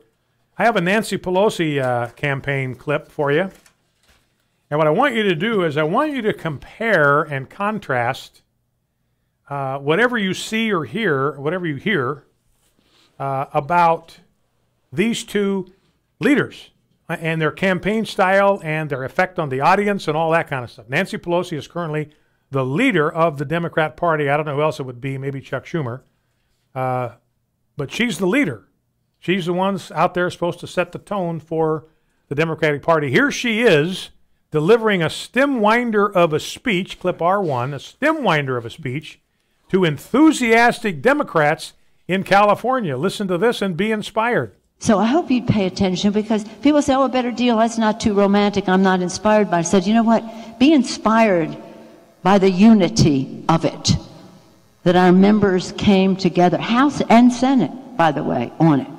Be inspired by the fact that it is an economic message, and that is the fight that we have to win. All of the things we care about, we can get done if we win the economic message. Greeted by thunderous applause, standing ovations, almost couldn't finish her speech. People were storming the stage. They were so excited about what they were hearing. Now, with that as a backdrop, let's listen to Donald Trump at a campaign rally Saturday night. He was there to campaign for a guy named Saccone, who's in a fight for his life. He's a kind of an uninspiring candidate, not very well organized, didn't raise much money, so the national parties had to come in and try to prop him up, and Donald Trump went down there to help him out. So here's Donald Trump speaking to the people that showed up for the Saccone rally. I can't say, very good. I can't use it. I can't go like in 4 years and say, here's my slogan, which is now 2.5 years we'll have to start thinking, right? It's getting close. We can't say make America great again because I already did that, right? Right? So, right? So not my slogan, our slogan, this is a team. Our new slogan will be, I take pictures back with the policemen. I love policemen. I love the firemen. They're great. Right? And they're always coming up and saying, sir, thank you very much. My 401k is up 41%. My wife thinks I'm a genius. They think like they're great investors, okay? But they're up, way, way up, and that's good. That's really good. That's what we want. That's what we want. That's what we have to have. We're so proud of this country. But our new slogan, when we start running in, can you believe it, 2 years from now, is going to be, keep America great, exclamation point. Keep America great.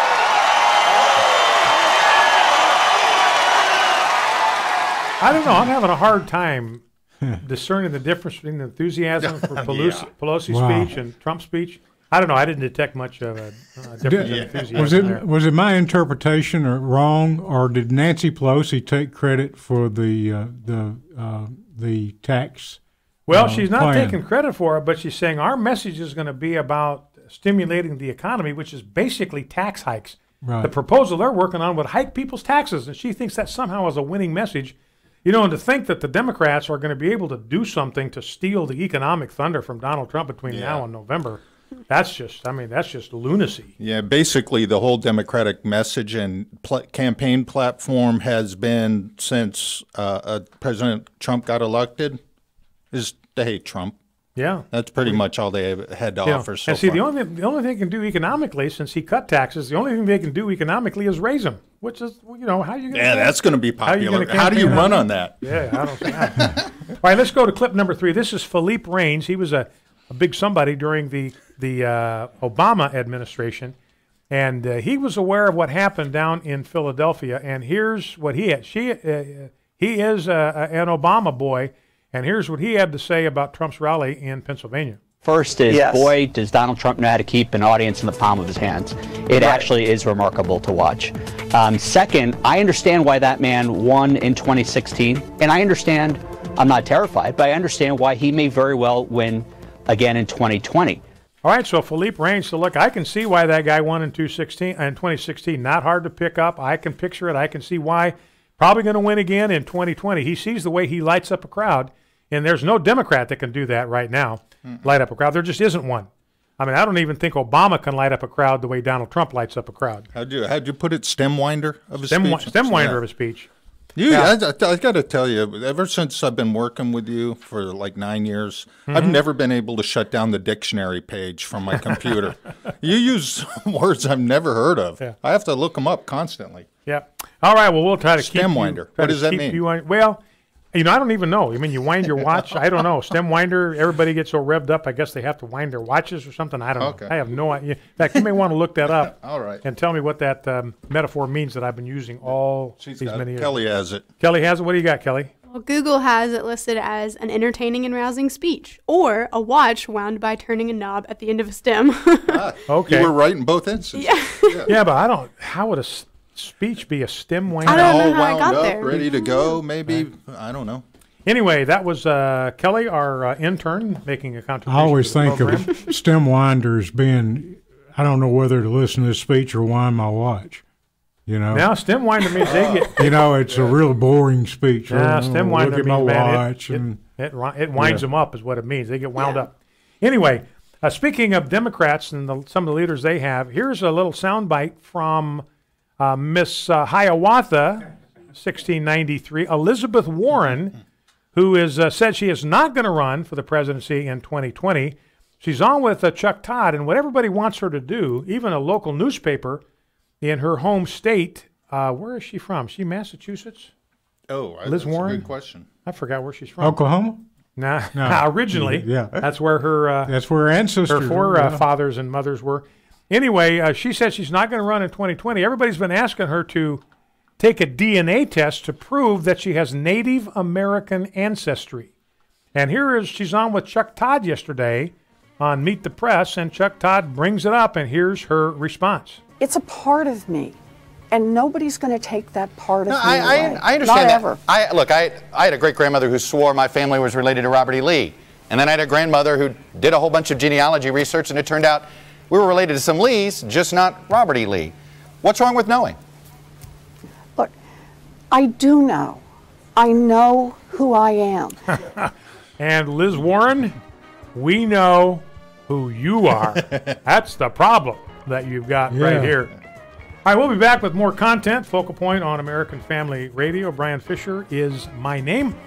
Got more to come. Even Jimmy Carter, by the way, is out there praising Donald Trump for his negotiations with North Korea. Jimmy Carter, Donald Trump doing a good thing. It's good. We're going to be talking to them. That is Jimmy Carter. And trust me, if anybody knows about foreign policy, it would be him. Are you a responsible person who finds yourself growing deeper and deeper in credit card debt and you're not sure how to fix the problem? Then get ready for a toll-free number that will put you on a path to financial recovery. Trinity Debt Management is a nonprofit organization that will consolidate your accounts into one easy-to-manage monthly payment, put a stop to late fees and over-limit charges, and reduce your interest rates by as much as 60%. You'll save thousands and become debt-free for keeps. It's not a loan. It's a smart way to relieve your stress, meet your obligations, and preserve your self-respect. If your debt has you down, we should talk. Gather up your bills and call this toll-free number for a free, no-obligation debt analysis. 1-800-788-1813. That's 1-800-788-1813. If you're in debt and you need help, call Trinity at 1-800-788-1813. Here on American Family Radio, this is David Wolin with Haven Ministries, inviting you to anchor your day in God's Word. God answers prayer. Every book of the Bible clearly teaches, shows, or presumes this basic fact, but sometimes, especially when life gets tough, we need a reminder. 1 Timothy 2:1, I urge you, first of all, to pray for all people. Ask God to help them. Intercede on their behalf and give thanks for them. The presumption is clear. God answers prayer. In fact, there are some things that simply will not happen unless you and I pray. It's not that God needs us to pray before He can take action, but God does often wait for the prayers of His people. So let's be motivated by that and be fervent today in prayer. Get more daily encouragement from Anchor Devotional. Visit getanchor.com. American Family Radio. You're listening to Focal Point with Brian Fisher. Video segments of today's program will be posted at afr.net and on the Focal Point Facebook page. You'll also find the best collection of Brian's resources on our Facebook page. If you're on Twitter, be among the very first every morning to find out what the day's show will be about. Just follow Brian at Brian J. Fisher. Brian J. Fisher.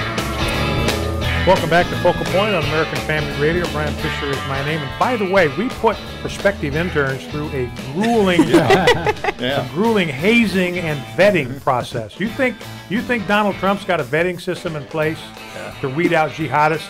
We got a tougher deal for our interns. And the last question that we asked Kelly, we said, "Look, this is a pass-fail question. You want to be an intern on Focal Point? You got to answer this question." And the question was, what is the name of the exotic disease that is caused by breathing in fumes and ash from volcanic eruptions? Kelly, what is it? Pneumoultramicroscopic silicovolcanicinosis. There you go. Wow. That's how she got the job, ladies and gentlemen. It's a good thing I'm not an intern. Yeah, I could never be an intern on my own program. We should do a song to that, like you did of the volcano in that's like, you know, and Iceland. Kelly probably could pronounce the name of that volcano. Did you ever hear about that volcano in Iceland? Like 115 letters long. Or what was the name of it, Brian? I don't know. You know, there's a guy in Smithville, not 20 minutes from here, from there. He speaks Icelandic, and he called in and just pronounced it for us without any bitty problem. Yeah. Wow. All right, while we're on the topic of North Korea, let's go to clip number 5. This is John Bolton. John Bolton, I hope, will get a job in the Trump administration. You know why he didn't? This is a word I heard. I don't know how accurate it is. But the reason that John Bolton didn't get a job originally in the Trump administration is because Trump didn't like his mustache. You know, it's a big bushy mustache that overhangs his upper lip. This didn't like it, because Trump is, generally speaking, into appearances and so forth. But he's on with Maria Bartiromo, Fox News, and he's talking about why it is that North Korea has come to the table. Clip number 5. What has Kim Jong-un's attention, that he has not had his attention or his father's, is the threat that we will use military force to destroy his nuclear weapons program. I think he's scared to death of that. I think he's scared to death that Donald Trump actually means what he says, unlike Barack Obama, who could say all options are on the table like he was brushing his teeth. He just didn't mean it. Yeah, I think now they know it's serious. I've been saying recently, North Korea is part of the Middle East. I think the linkages between Iran's ballistic missile program and North Korea's are indisputable, and I think there's every reason to believe that they're closely working together on the nuclear side as well. And even if that's completely wrong, the fact is in Iran you have a relatively rich country seeking nuclear weapons technology. In North Korea you have a desperately poor country that has nuclear weapons technology. Any trouble seeing the structure of that transaction? That's why North Korea is a threat, not simply in Asia and the Pacific. It is a global threat. It will sell that technology to anybody with cash to buy it. All right, so John Bolton pointed out to look, the deal with North Korea, they represent a theater-wide menace because they're connected at the hip with Iran. Iran seeking nuclear technology. North Korea has it. Iran is rich. They can buy it. North Korea is poor. They might be willing to sell it. So neutralizing North Korea is not just a matter of neutralizing North Korea and the possible madman that could set stuff off. It may also be a way of limiting the reach of Iran. Now, here's somebody else that'll surprise you who is supportive of what Donald Trump has done, and that's Bill Maher. It's clip 6. Now, Bill Maher, this guy, occasionally he veers into the truth. Like Bill Maher, by the way, is about the only liberal I know that's pretty well dialed in on the threat of Islam. He knows, he doesn't use this word. I'm the only one that uses this word that I know of. But he understands that Islam is the Ebola virus of culture. Again, that's not what he said. That's what I said. But he knows that Islam represents a genuine threat, that there are just too many Muslims out there that want to kill us, and we don't know who they are. That's why we have to be careful with all of them. But anyway, he's got a liberal audience. He's a liberal guy. In fact, he says in the soundbite that he hates Donald Trump. But he says this about Donald Trump and what's going on with North Korea. This could be the one thing that Trump, honestly, is uniquely qualified to pull off, because Kim and him, Rocket Man and Rain Man,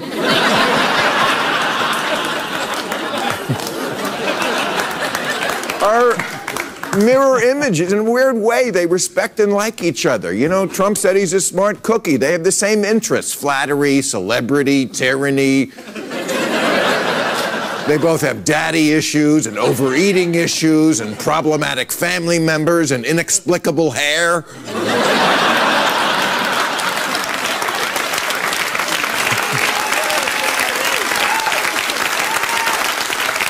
They both love missile parades, and they both lie on their golf scores, and one day you see staff members working for them, and the next day they disappear.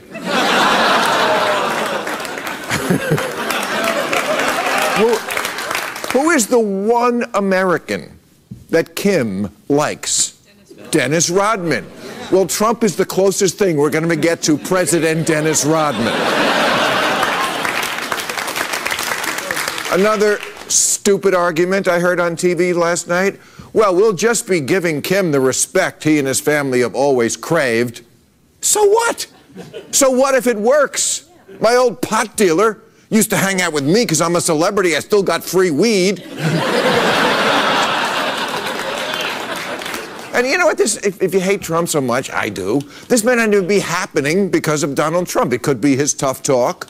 It could be because of the sanctions. Could have been because of the Olympics. So even Bill Maher says, look, this is a significant thing in international diplomacy. And whatever Bill Maher is, he's arch liberal, but he's a pretty smart fella.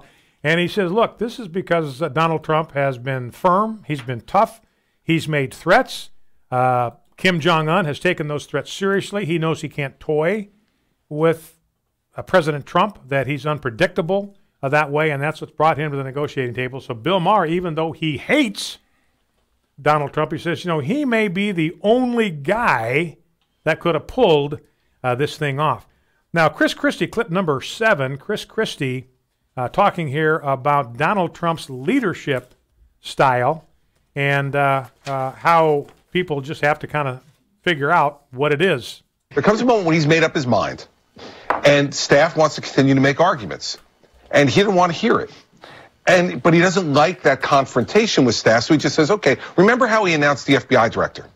Yep. There was a lot of argument inside about who the new FBI director should be, and all of a sudden, one morning, he tweets out, not from the White House press office, not from an announcement from behind the podium, not with a prepared press release, but a tweet saying, I named Christopher Wray the new director of the FBI.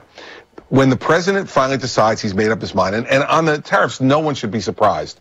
So this is one of those things where, a lot of people talk about Jell-O, and you were saying it before, that the president moves. Not on this, he hasn't. For 30 years, he's been saying he's in favor of tariffs, so I don't understand why everybody's so surprised. It is who he is, and this decision-making process, we should no longer call unprecedented. It isn't. So what Chris Christie is saying, look, you just need to get used to it. This is Donald Trump. That's the thing about Donald Trump. He's been the same guy in the campaign trail, been the same guy in office, hasn't deviated from who he is, and that is to be rash, to be impulsive, to be unpredictable, to say things and contradict himself a couple of days later. That's just who he is, which means really with Donald Trump, you can't take what he says to the bank. You got to wait until he does something, because he sent some very uncertain messages with regard to the Second Amendment, for example, and then he turns right around and does good stuff. For instance, he was making noises last week that he was going to be in favor of raising the age to purchase guns to 21, backing way off of that. So you got to wait until he actually does something before you often know where he really stands. And by the way, he has been tougher on Russia than Obama. The left is out there calling him Putin's stooge, but Trump was tougher than Obama when it came to missile defense. In fact, Trump right now is developing a new mobile ground-launched missile in direct response to Russia. Remember, the first thing Obama did when he took office was to abandon the missile defense system, SHIELD, in Poland and the Czech Republic. So Trump has been tougher than he is on missile defense. He's been tougher. I'm sorry, I didn't mean to interrupt. Isn't that when Obama was caught on the hot mic talking to... Yeah, I'll have more flexibility. Yeah, was that about those missiles? Well, it's about the missile. Well, yeah. No. Yeah, no, because he'd already done that. I think it was just about, in general, about denuclearizing, reducing our nuclear capability. The second thing, he's killed Russians in Syria. He's killed Putin's soldiers in Syria repeatedly and in big bunches. He's armed the Ukraine. When Russia went into Ukraine, he's given them lethal weapons to use to protect themselves. He's expanded sanctions against Russia, whereas Obama tried to reduce them. Trump has been closing Russian diplomatic facilities. He's closed them in San Francisco, the Chancery Annex in D.C., Consular Annex in New York City. Obama closed 2 diplomatic facilities in retaliation. He's been undermining Russian energy policy because of his energy dominance strategy. We're going to be outproducing everybody in the world here before long, and that's part of Trump's deliberate strategy. And Trump has been disavowing the Iran deal. Remember, Obama compromised all over the place, gave him $400 billion, and has not followed through on his threat. So I think Trump trumps Obama when it comes to being serious about Putin. One other thing, and then I've got one column I want to look at before we go to the break. Here's a piece from The Independent in London. The heading of it is "Whisper It, but maybe Trump isn't that bad after all." This is from an uber left-wing publication in the United Kingdom, The Independent. And they say, look, don't tell anybody, but Trump might actually be a pretty decent president. What has he actually done? How bad has the 45th president of the United States actually been for the country? The answer, it might surprise you, is not that bad at all. Here's what this writer in the UK says: stock market up, unemployment down. After plateauing for much of 25 and 2016, numbers of manufacturing jobs have been on the rise since Trump's inauguration. Business confidence has steadily grown under Trump's presidency. Most comprehensive simplification of the U.S. tax code in 30 years. Staunch refusal to regulate the economy to the same extent. Through 2016 to 2018, regulations have grown by 0.6% in comparison to the 1.6 per annum under Obama. He says, I barely knew about Trump's win-win on multinational corporations. Most people seem more focused on waspish gossip from around the White House than they do on the promising figures coming out of it. In other words, nobody knows the economic news about the number of jobs created because the media is not talking about it. And finally, they say, whisper it maybe, but just maybe, Donald Trump isn't the devil we all thought he'd be. And that's high praise coming from somebody in the United Kingdom. When we come back, Kelly and I are going to have a little pronunciation face-off before we take your phone calls, so stay tuned for that. You won't want to miss that, because I'm going to completely wax her when we get to this deal. Number to call, 888-589-8840, 888-589-8840 is the number to call. Talk about anything we talked about on the program today, 888-589-8840. We'll be right back. When you finally pass from this life to the next, how can you be sure you know where you're going? This week on Pathway to Victory, Dr. Robert Jeffress addresses the all-important topics of heaven, hell, and salvation. Learn how your life should change now in light of your eternal destiny. Tune in all this week as we continue our study in the Gospel of Luke on Pathway to Victory with Dr. Robert Jeffress. Join us for Pathway to Victory with Pastor Robert Jeffress, weekday mornings at 6 Central on American Family Radio. Some 2,000 years ago, the followers of the crucified Christ learned that he had risen from the grave. They quickly spread the word that Jesus was alive. It's good news that spread from one generation to the next, and now it's our turn. One way to tell this extraordinary news to others is by simply wearing and sharing our colorful He Lives Easter buttons. Get your pack of 10 today at afastore.net. Attention all Christians who would like to become more effective in presenting and defending their beliefs. This is Alex McFarland, and I urge you to attend the 2018 edition of Truth for a New Generation, the conference on apologetics, worldview, and evidence for the Christian faith. TNG is coming to Greensboro, North Carolina, March 23 and 24. Hear an amazing lineup, including Josh McDowell, apologist J. Warner Wallace, Todd Starnes from Fox News, and much, much more. This is Abraham Hamilton III of the American Family Association. We're in a battle for the future of our nation, and I want to see you at Truth for a New Generation as we pray and get equipped to defend the faith, asking God to save our nation. Don't miss Truth for a New Generation, March 23 and 24, Greensboro, North Carolina. You may register at truthforanewgeneration.com. Presented in part by the American Family Association. American Family Radio. You're listening to Focal Point with Brian Fisher. Focal Point, Brian Fisher. Don't show me that. Ladies and gentlemen, welcome back to Focal Point, American Family Radio. It is time, that long-anticipated moment. The phone number, by the way, 888-589-8840. Long-anticipated moment, the pronunciation face-off between your loyal, humble, and cheerful host and Kelly, our intern. You're making it sound like one of those rap battles or something. You know? Drum roll. So we're going to have a pronunciation face-off. Kelly already just impressed us with pronouncing that volcanicanosis word, which has however many letters. Okay, so Kelly, we're going to look at the spelling of the name of this volcano in Iceland. Mm-hmm. I'm going to let you go first, being the gentleman that I am. So take a crack at pronouncing the name of that volcano, and maybe we'll have to let the listening audience decide who came the closest. Okay, I'm going to go with Eyjafjallajökull. That's weak. This is how you say it. Eyjafjallajökull. No. Eyjafjallajökull. Hey, you can't try multiple times. No, I'm the host here. I get to make the rule. We should have put the delay on before you started that. Eyjafjallajökull. You think you can beat that? Go ahead. Say it as many times as you want. Oh, I don't know. I think you got her. Eyjafjallajökull. There it is. That's it. That's the one right there. There's just so many jalalas. I think I've got. Do you have that ukulele thing? We're going to try it. All right, let's see what we got. Time to go up to Iceland to get schooled by the natives. Eyja means island, fjalla means mountain, and jökull means glacier. an easy name to say. Eyjafjallajökull.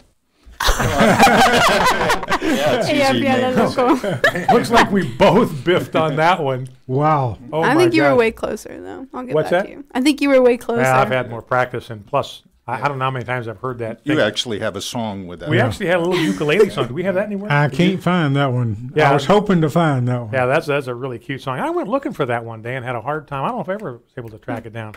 All right, anyway, phone number is 888-589-8840. We'll call it the draw between Kelly and I. We'll give the win to the guy from Iceland on the audio clip. 888-589-8840. Here is Tucker Carlson. 2 clips from an interview with Tucker Carlson and Jeff Sessions on Saturday night.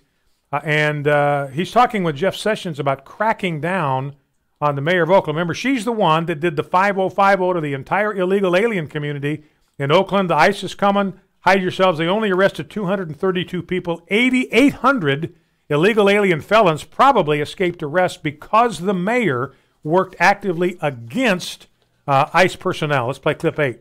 But then others, including the mayor of Oakland, have gone farther and actively tried to subvert federal law, as Mayor Libby Schaaf of Oakland did the other day by warning people that federal agents were coming.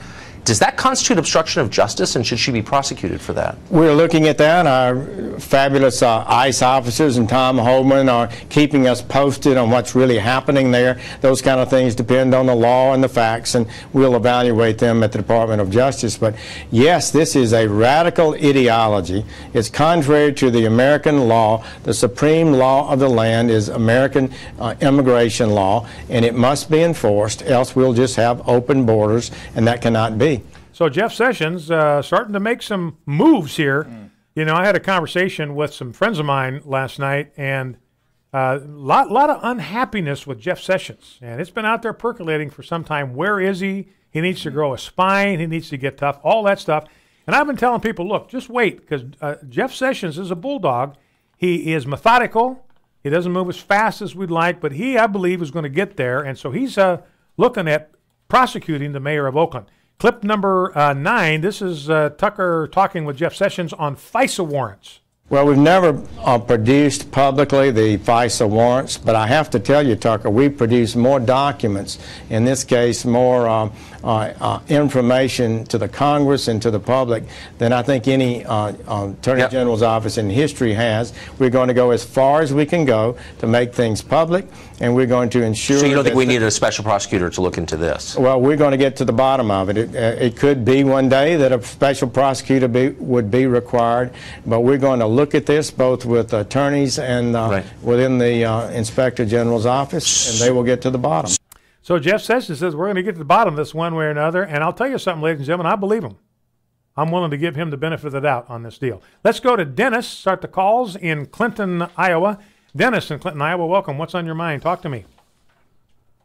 Well, I was interested in your comments about the Supreme Court cases only applying to the people immediately affected. Yes. Now, if I remember right, in the case of the same-sex marriage, besides applying it to those people, they also came out with a ruling that this negated all the state laws on the subject. Right. Now, I agree with you that that's overstepping their bounds. But what would we do about a case like President Trump's immigration embargo? Now, that ruling was directed directly to the president. So does that, in effect, totally stymie him from carrying out immigration policies? Well, the problem that I have, Dennis, with the ruling against President Trump is that the courts simply have no jurisdiction whatsoever over immigration. According to the Constitution, all of the authority over immigration rests in the Congress, and the Congress can pass laws, and some of those laws delegate authority to the president to do certain things. There's no role constitutionally at all for the president. Now the Constitution, we don't have time to talk about it today, but the Constitution in Article 3 spells out the cases that the Supreme Court can even take. They don't have unlimited jurisdiction. In fact, they don't have any jurisdiction over a case that's between a citizen in one state and another citizen from the same state. The Supreme Court never has jurisdiction over a case like that. So a lot of cases get to the Supreme Court, that never should be there, and that would be one. So my advice to Donald Trump is just ignore that one. The people in the immigration community, they work for you. They don't work for the courts. They don't get paid by the courts. They don't answer to the courts. Courts aren't their bosses. So just ignore this and implement the policy that's correct and legal, because they have no jurisdiction whatsoever to be intervening or interfering with the immigration process. So that was a case when somebody tried to bring it to the Supreme Court. The Supreme Court said, "Get out!" Should have said, "Get out of here. We don't have any jurisdiction here over this issue. The Constitution doesn't give us any jurisdiction to settle this issue, so you need to take us up with your representatives and your senators and President Trump." All right, let's go to Jeff in Hancock, Mississippi. Jeff, welcome. What's on your mind? Hey, Brian. How are you today? Good. How are you? I'm very well. Really enjoy your show. I think you may be mistaken on the application of Supreme Court decisions in this respect. When the Supreme Court strikes down a federal statute as unconstitutional, for instance, in the case of the Little Sisters of the Poor, they declared, as I understand it, they declared the portion that the Little Sisters of the Poor were challenging as unconstitutional. In that case, it applies across the board. It's the law of the land. Well, but you remember Jeff Sessions. But remember, Jeff Sessions said back in 1897, the Supreme Court had a case, a plaintiff was in front of them, and they said, and the plaintiff's complaint was that the law that he was being prosecuted under was unconstitutional. And the Supreme Court said, we think he's right. So that probably means that there are a lot of other people that are entitled to relief, but they only granted relief to the guy that was in front of them. So if the other people that they thought were entitled to relief were going to get relief, they would have to go through the legal process just like this guy did. So, again... Well, all I can tell you is what the practice has been for generations. Well, I know what the practice has been, but see, the problem, Jeff, the practice has been bent for generations. I mean, it's gotten to the place where it's completely out of control. Would you disagree with that? No, I wouldn't disagree with that at all. Yeah. I wouldn't disagree with that at all. What I'm saying is that if they declare a law as unconstitutional, it's unconstitutional. I mean, whether it should be or not, it is. Yeah. Well, I mean, from a practical standpoint, I'm not arguing with you because we've accepted that. We've cravenly capitulated to that understanding. But Jeff Sessions said, look, maybe it's been that way for a couple of generations, but it wasn't always that way because the Supreme Court ruled in 1897 that the law was unconstitutional, but they only granted relief to the guy that was in front of him. Nobody else got automatic relief. All right, Jeff, good call. I appreciate it. Let's go to Mary in South Carolina. Mary, welcome. What's on your mind? Talk to me. Welcome, Mr. Fisher. I wanted to just make a comment and ask you a question regarding the judges that are flying under the banner of lawlessness, the 600 in this country. You tell me, how do we get the genie back in the bottle? As a Christian, I know prayer first, of course. But how and how long is it going to take? It is just absolutely, it's hard to even articulate the craziness of it all. Yeah, you're right, Mary. And there is no simple answer to that. I'll tell you the one thing that we cannot do is wait until we get enough good Supreme Court justices. That will take 40 years. We cannot wait that long. We won't have a republic left if we wait that long. So again, the solution that the Constitution provides is impeachment for judges that are guilty of bad conduct. And what the judiciary is doing today in many cases is bad conduct. We need to start talking to our legislators about impeaching them. The other thing, because we want to stay within the parameters of the law and the Constitution, the other solution is for elected officials with constitutional responsibility to simply ignore rulings that are plainly violative of the Constitution. Just say, I can read the Constitution just like they can. Doesn't say that. I'm going to ignore it. That's the only other way we can possibly do it. All right, one last call. Let's go to Mike in Lafayette, Louisiana. Mike, got about 30 seconds. Hit me with your best shot. Okay, hi, Brian. I listen to your show whenever I can. I enjoy it. I agree with you about 95% of the time. And wasn't there, I mean, I'm vague on the details a little bit, but wasn't there a president, maybe Lincoln or somebody, who ignored one of the Supreme Court rulings or maybe a lower court and said, let them send their army to enforce it or something? Yeah, that was Andrew Jackson. He was talking about Chief Justice John Marshall, and John Marshall issued an opinion that Andrew Jackson disagreed with on constitutional grounds, and he said, well, Judge Marshall has issued his opinion, now let him enforce it. which was highlighting the fact that the Supreme Court has no police powers whatsoever by design. That's it for today. We're fighting a winnable war, ladies and gentlemen. We'll see you back here tomorrow. The views and opinions expressed in this broadcast do not necessarily reflect those of the American Family Association or American Family Radio. Faith, family, freedom. American